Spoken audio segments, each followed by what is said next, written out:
Hello everybody, this is Semyonsky again. Every Sunday I will show you one experience that you can find only on SideQuest. Have fun with watching this and let's go. This is ErUM. Research in the universe and matter.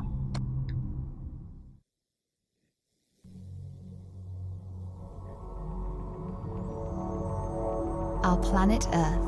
In 2025, it will be home to 8 billion humans.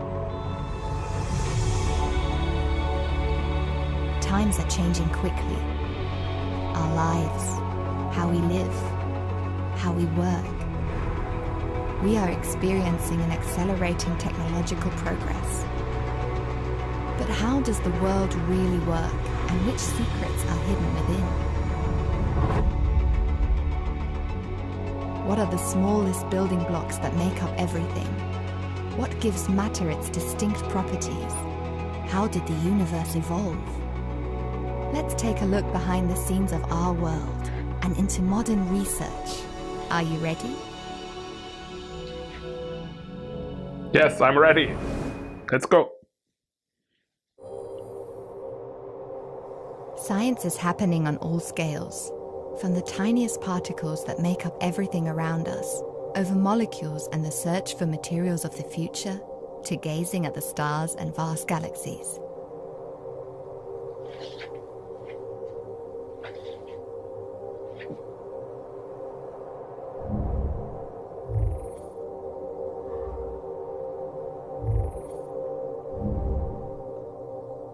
So this is an interactive storytelling experience about the universe, matter, and particles. That's why I don't know why it's called ErUM.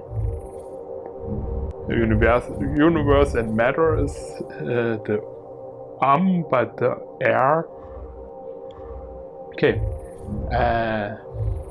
I think I will show you guys the particle part, and you can sideload this app on SideQuest for the matter and the universe part. Let's go. We are now shrunk to a billionth of our regular size, and within the world of tiny particles. They are the building blocks of our matter that make up everything in the universe. All atoms are made up of neutrons and protons in their nucleus. You can see such a proton in front of you. Take a closer look. You can turn it around and view it from different angles. There are even smaller particles. Can you see the 3 quarks within the proton? But how is it even possible to analyze something so enormously small?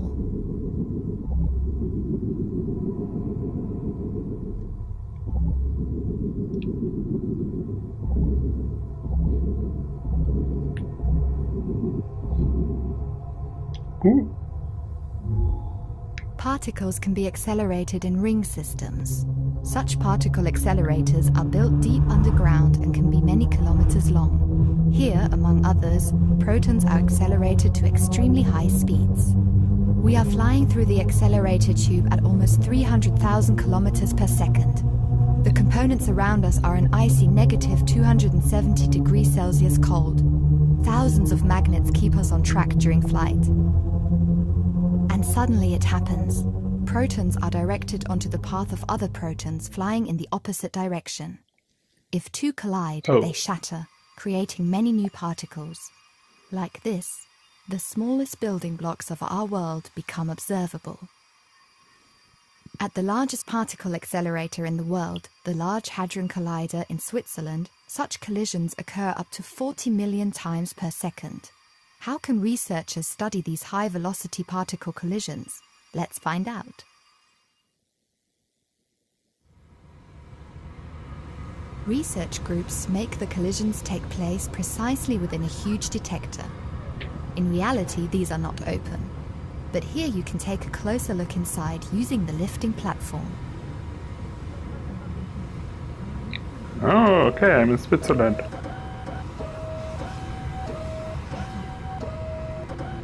I can use...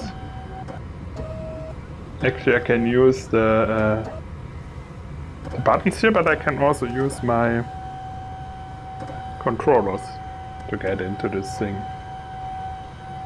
And now, of course, this is a learning experience. Not so much a game. On the inside of the detector, powerful magnets are installed, which deflect the charged particles. This process provides essential information on their weight, electrical charge, and speed. Inside the inner ring, particles hit countless small sensors which measure the force and direction of impact. Many newly formed particles get stuck in these so-called calorimeters. How the particles react upon impact tells us more about their energy. When protons collide, so-called muons are also created. These particles are special because the calorimeter can't stop them like the other particles. Instead, they reach a deeper level, the huge muon spectrometer. The different parts of the detector allow for data to be collected, providing insights into the various particles involved. For example, quarks, photons, and electrons.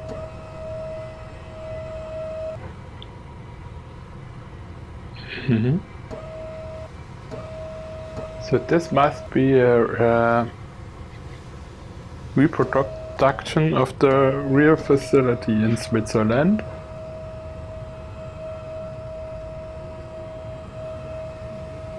It looks pretty nice. I wonder why this is not on AppLab, why they only have it on SideQuest.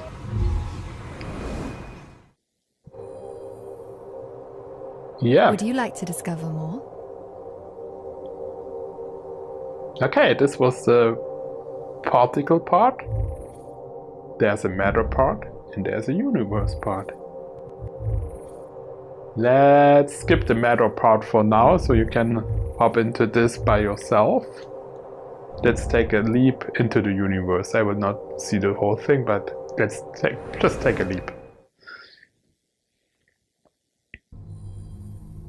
This is our home, the Milky Way.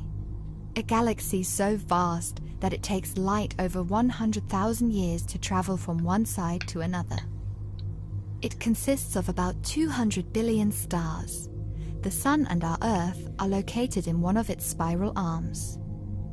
Rotate the Milky Way with your hands and learn more about the different phases in the life of stars. You can then slide the controller to the right to observe firsthand how a planet is born. Cosmic nebulae are also known as star factories. They will produce new stars from large amounts of gas and dust that will shine for billions of years. Okay. I can turn this around. And I will get information on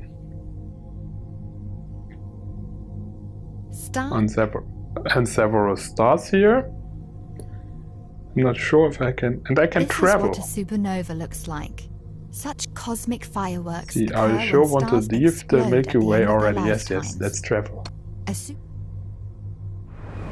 Okay, I can only travel to one star. Years back in time. In the beginning, space consisted of gas nebulae. Over millennia, more and more gas molecules started sticking together. The gas cloud began contracting. On the inside, it becomes so hot that it starts to glow. A star is formed, Beta Pictoris. What remains is a ring of gas and rock around the star, the so-called protoplanetary disk. In the orbit of this star, small bits of rock accumulate with comets and gas into a larger and larger object. The planet Beta Pictoris b is formed. It orbits its star every 20 to 30 years and is larger than all the planets in our solar system. Earth would fit into this planet over 4,000 times. The planet is comparatively young, only a few million years old. Our Earth, on the other hand, has existed for 4.5 billion years, but was formed similarly. Beta Pictoris helps us understand how stars and planets evolve. To achieve this, we have state-of-the-art telescopes at our disposal. Join us on top of the Cerro Amazonas in the Atacama Desert in Chile.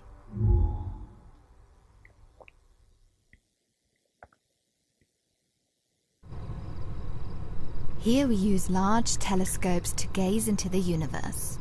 They are built in areas that allow the clearest possible view of the stars, like in deserts or on islands with high mountains. Using giant reflectors and antennas, we receive radiation from the depths of space that we cannot see with the naked eye. That is why we use a variety of different telescopes that measure different types of radiation. Every telescope is specialized in measuring specific signals particularly well. This is how we unravel secrets about distant planets, the life phases of stars, and the development of the universe. Now you can look at the universe like scientists do. By using different telescopes, you can reveal the various facets of the cosmos. With a telescope for visible light, we see the universe as we are used to seeing it with our eyes, only much more precisely. With the Very Large Telescope, for example, we can gain new insights about distant stars, galaxies, and planets. A microwave telescope sees the Milky Way quite differently than we can with the human eye. Microwave telescopes like ALMA reveal distant clouds of molecules and dust, where stars and possibly planets are forming.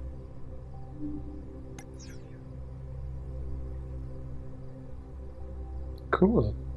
So you can view different see different microscopes, how they see the sky, and you can look at pictures from these microscopes, yeah, and have some information to it as well. Cool. Yeah, let's end this here. I think you should hop onto this yourself. ErUM on SideQuest. I have the link in the description. Thanks for watching this video again. I will have another one next Sunday of a classic SideQuest experience. And yeah, if you want to see more of this, please subscribe to the channel. Give me a feedback on what I can do better, or what videos, what experiences I should show or test. And see you on the next video. Bye bye.